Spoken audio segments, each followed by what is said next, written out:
കേരള സർവകലാശാല രജിസ്ട്രാർക്ക് ഇന്ന് നിർണായക ദിനം. സസ്പെൻഡ് ചെയ്ത നടപടി ചോദ്യം ചെയ്ത് ഹൈക്കോടതിയിൽ നൽകിയ ഹർജിയിൽ നിർണായക നടപടി ഉണ്ടായേക്കും. രജിസ്ട്രാറെ സസ്പെൻഡ് ചെയ്തതിന് പിന്നാലെ നൽകിയ ഹർജി ഇന്ന് ഹൈക്കോടതി പരിഗണിക്കും.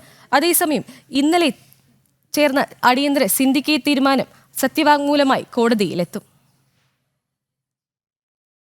ഭാരതാംബയുടെ ചിത്രം വേദിയിലുണ്ടെന്ന കാരണം പറഞ്ഞ ഗവർണർ രാജേന്ദ്ര വിശ്വനാഥ് അർലേക്കർ പങ്കെടുത്ത ചടങ്ങ് അലങ്കോലപ്പെടുത്താൻ ശ്രമിച്ച കേരള സർവകലാശാല രജിസ്ട്രാർ ഡോക്ടർ KS അനിൽകുമാറിന് കഴിഞ്ഞ ദിവസം ഹൈക്കോടതിയിൽ നിന്ന് കനത്ത തിരിച്ചടി നേരിടേണ്ടി വന്നിരുന്നു. ഡോക്ടർ KS അനിൽകുമാറിനെ സസ്പെൻഡ് ചെയ്ത വൈസ് ചാൻസലറുടെ ഉത്തരവ് സ്റ്റേ ചെയ്യാൻ ഹൈക്കോടതി വിസമ്മതിക്കുകയും ചെയ്തു. കേസിൽ വിശദമായ വാദം ഇന്നും ഉണ്ടായേക്കും. സസ്പെൻഷൻ ചോദ്യം ചെയ്ത് അനിൽകുമാർ സമർപ്പിച്ച ഹർജിയിൽ ജസ്റ്റിസ് N നഗരേഷിന്റെ ബെഞ്ചാണ് കഴിഞ്ഞ ദിവസം ഉത്തരവ് പുറപ്പെടുവിച്ചത്. സർവകലാശാല ചട്ടപ്രകാരം വൈസ് ചാൻസലർക്ക് രജിസ്ട്രാറെ സസ്പെൻഡ് ചെയ്യാൻ അധികാരമില്ലെന്ന വാദം കോടതി അംഗീകരിച്ചില്ല.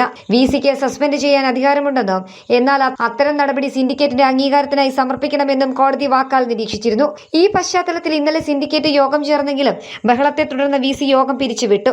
ഹൈക്കോടതിയിൽ സിൻഡിക്കേറ്റിന്റെ സത്യവാങ്മൂലം നൽകുന്നത് ചർച്ച ചെയ്യാനായിരുന്നു യോഗം വിളിച്ചു ചേർത്തത്. എന്നാൽ അജണ്ട വിഷയം യോഗം ചർച്ച ചെയ്തിട്ടില്ല. എന്നാൽ ഭൂരിപക്ഷം ചേർന്ന് പാസാക്കിയ യോഗത്തിന്റെ സത്യവാങ്മൂലം ഇന്ന് സിൻഡിക്കേറ്റ് കോടതിയിൽ നൽകും. വിയോജനക്കുറിപ്പോടെ VCയും സത്യവാങ്മൂലം നൽകുന്നുണ്ട്. അതേസമയം കേരള സർവകലാശാല രജിസ്ട്രാറെ സസ്പെൻഡ് ചെയ്ത VCയുടെ നടപടിക്കെതിരെയുള്ള ഹർജി പിൻവലിച്ചേക്കും. സസ്പെൻഷൻ നടപടി സിൻഡിക്കേറ്റ് റദ്ദാക്കിയ പശ്ചാത്തലത്തിലാണ് തീരുമാനം. ഇന്ന് ഹർജി പരിഗണിക്കുന്ന ഘട്ടത്തിൽ ഇക്കാര്യം ഹൈക്കോടതിയെ അറിയിക്കും. ജനം, തിരുവനന്തപുരം.